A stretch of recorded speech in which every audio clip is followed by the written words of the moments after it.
मामले को लेकर सरकार और चुनाव आयोग दोनों ही चाहते हैं कि इस पर कोई सुनवाई नहीं हो।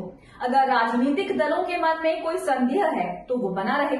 उसका जवाब न तो सरकार देगी न चुनाव आयोग, और जो जवाब चुनाव आयोग देगा वो सीधे सीधे विपक्ष के आरोपों को खारिज करने वाला होगा।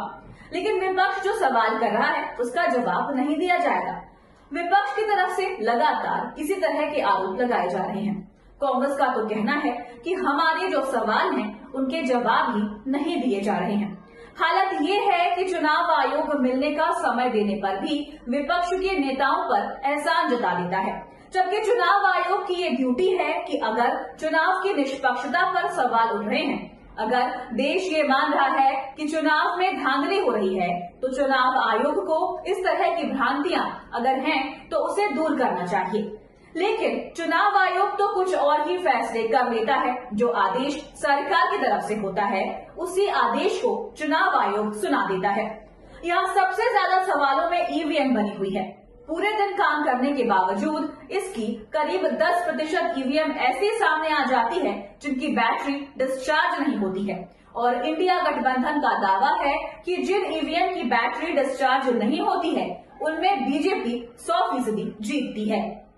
विपक्ष उसी ईवीएम में जीतता है जिसकी बैटरी 60 या 70% बची रहती है। ऐसे में ईवीएम का मामला एक बार फिर से सुप्रीम कोर्ट पहुंच गया है, और इस पर सुनवाई के लिए सीजेआई संजीव खन्ना ने नई बेंच भी बना दी है। तो क्यों सुप्रीम कोर्ट के फैसले से बढ़ती दिख रही है सरकार की मुसीबत, और कैसे चुनाव आयोग फंसता दिख रहा है मुश्किल में, इसी पर आज हम अपनी स्पेशल रिपोर्ट में करेंगे बात। नमस्कार, आपके साथ मैं देवश्री भट्टाचार्य गोस्वामी। ईवीएम पर चल रहे विवाद का मामला सुप्रीम कोर्ट पहुंच चुका है। हरियाणा विधानसभा चुनाव में हुई कथित धांधली को लेकर कांग्रेस पहले ही ऐलान कर चुकी थी कि अगर चुनाव आयोग उसके सवालों के जवाब नहीं देगा तो वो सुप्रीम कोर्ट जाएगी। कांग्रेस ने जो सवाल उठाए चुनाव आयोग ने उन्हें खारिज कर दिया। सवालों के जवाब तो नहीं दिए, उल्टा कांग्रेस पर भी आरोप लगा दिए जो ईवीएम और चुनाव आयोग पर सवाल उठाती थी। इसके बाद कांग्रेस ने सुप्रीम कोर्ट का रुख किया।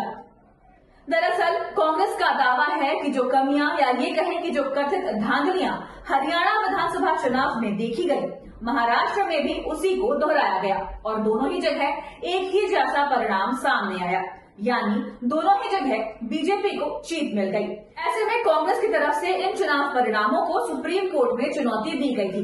सबसे पहले ये याचिका सीजेआई संजीव खन्ना की बेंच के सामने पहुंची, लेकिन सीजेआई ने ये कहते हुए सुनवाई से इनकार कर दिया कि इससे पहले वो इसी तरह की याचिका पर सुनवाई कर चुके हैं, इसलिए अब उनके लिए ऐसी ही याचिका पर सुनवाई करना सही नहीं होगा, और उन्होंने खुद को सुनवाई से अलग कर दिया। इसके बाद सुप्रीम कोर्ट की तरफ से इस मामले में एक नई बेंच का गठन किया गया था। सीजेआई की तरफ से 13 दिसंबर को जस्टिस विक्रमनाथ और पीवी बराले की पीठ गठित की गई थी, जो ईवीएम मामले पर सुनवाई करने वाली थी। लेकिन इस बेंच ने सुनवाई से इनकार कर दिया, जिसके बाद सीजेआई ने एक नई बेंच का गठन किया है। ईवीएम मामले पर अब जस्टिस दीपांकर दत्ता की अध्यक्षता वाली बेंच सुनवाई करेगी। सीजेआई संजीव खन्ना और जस्टिस संजय कुमार की पीठ ने कहा कि इस मुद्दे पर हरियाणा के पूर्व मंत्री और 5 बार के विधायक करण सिंह दलाल और लखन कुमार सिंगला की तरफ से जो याचिका दायर की गई है उस पर जस्टिस दत्ता की अध्यक्षता वाली पीठ 20 जनवरी 2025 से सुनवाई करेगी। ईवीएम मामले पर सुनवाई का मामला जब जस्टिस विक्रमनाथ और पीबी बराले की पीठ के सामने आया तो इस पीठ ने याचिका पर सुनवाई करने से इनकार करते हुए कहा था कि इसे उसी पीठ को सुनने दिया जाए जिसने इसी तरह की याचिकाओं पर सुनवाई की है, जिसके बाद इसे सीजेआई की अगुवाई वाली पीठ के समक्ष सूचीबद्ध किया गया है। दरअसल जस्टिस संजीव खन्ना जब सीजेआई नहीं बने थे तो उन्होंने 26 अप्रैल को अपने फैसले में ईवीएम में हेराफेरी के संदेह को निराधार करार दिया था, लेकिन जब ये याचिका सीजेआई संजीव खन्ना के सामने आई तो उन्होंने ये कहते हुए कि वो इस मामले पर पहले फैसला दे चुके हैं, इसलिए इस पर वो सुनवाई नहीं करेंगे। इसके बाद उन्होंने इसके लिए नई बेंच बना दी। अब जस्टिस दीपांकर दत्ता की अध्यक्षता वाली बेंच ईवीएम मामले पर सुनवाई करेगी। वैसे चुनाव आयोग की ओर से हर बार की तरह ईवीएम के खिलाफ आई याचिका को खारिज करने की अपील सुप्रीम कोर्ट से की थी।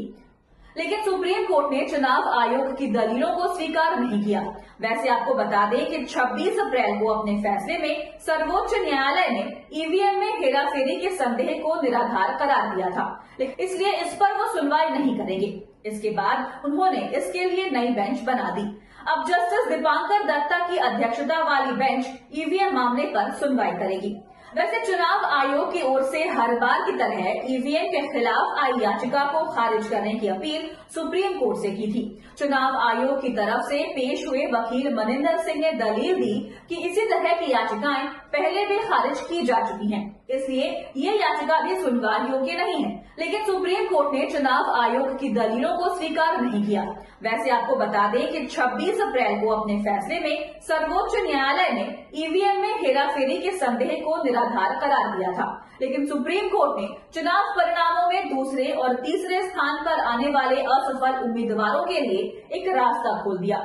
अपने फैसले में सुप्रीम कोर्ट ने कहा था कि चुनावों में हारे हुए उम्मीदवार जो दूसरे और तीसरे नंबर पर आए हैं, अगर वो चाहते हैं तो चुनाव आयोग की तरफ से तय किए गए निर्धारित शुल्क को जमा कराने के बाद अपने विधानसभा क्षेत्र की कुल ईवीएम मशीनों का 5% के साथ लगे माइक्रो कंट्रोलर चिप्स के सत्यापन की मांग कर सकते हैं।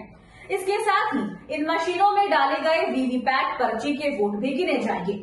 अगर लोकसभा चुनाव हो तो उस सीट पर आने वाली हर विधानसभा की 5% ईवीएम के साथ भी इसी तरह की प्रक्रिया अपनाई जा सकती है। दलाल और सिंगला की नई याचिका में एसोसिएशन फॉर डेमोक्रेटिक रिफॉर्म्स बनाम यूनियन ऑफ इंडिया के मामले में शीर्ष अदालत के 26 अप्रैल के फैसले को लागू करने की मांग की गई है। दलाल और सिंगला ने अपने अपने निर्वाचन क्षेत्रों में दूसरे सबसे अधिक वोट प्राप्त किए और चुनाव आयोग को ईवीएम के 4 घटकों यानी control unit, ballot unit, VVPAT और सिंबल लोडिंग यूनिट की मूल बर्न मेमोरी या माइक्रो कंट्रोलर की जांच के लिए एक प्रोटोकॉल लागू करने का निर्देश देने की मांग की। अब ये मामला एक बार फिर सुप्रीम कोर्ट में है। सुप्रीम कोर्ट 20 जनवरी से इस मामले की सुनवाई करेगा, यानी दिल्ली विधानसभा चुनाव के ऐलान के तुरंत बाद ही ईवीएम पर सुनवाई शुरू हो जाएगी। एक तरफ चुनाव आयोग और बीजेपी ईवीएम के खिलाफ होने वाली हर सुनवाई का विरोध कर रही है, ईवीएम का समर्थन कर रही है, तो विपक्ष की तरफ से इसे लेकर लगातार आवाज उठाई जा रही है। कांग्रेस की तरफ से तो पूरे देश में ईवीएम के खिलाफ आंदोलन चलाया जा रहा है। इंडिया गठबंधन में शामिल कई दल इस आंदोलन में शामिल हैं। वैसे देखा जाए तो एनडीए में जो पार्टियां शामिल हैं, वो भी पहले ईवीएम पर सवाल उठाती रही हैं, लेकिन जैसे ही ये दल एनडीए में शामिल हुए, ईवीएम के समर्थन में आ गए। इसे लेकर विपक्षी दलों का दावा है कि बीजेपी के साथ जाने से उन्हें भी ईवीएम का फायदा मिलने लगा है। फिलहाल अब सभी की नजरें सुप्रीम कोर्ट पर टिकी हुई हैं कि वो ईवीएम को लेकर क्या फैसला लेता है। वैसे चुनाव आयोग की तरफ से तो ये बात पहले ही साफ हो चुकी है कि ईवीएम से चुनाव कराना सस्ता और आसान होता है, लेकिन सुप्रीम कोर्ट की तरफ से अगर आदेश आता है कि चुनाव बैलेट पेपर से कराए जाएं, तो चुनाव आयोग बैलेट पेपर से भी चुनाव कराने को तैयार है।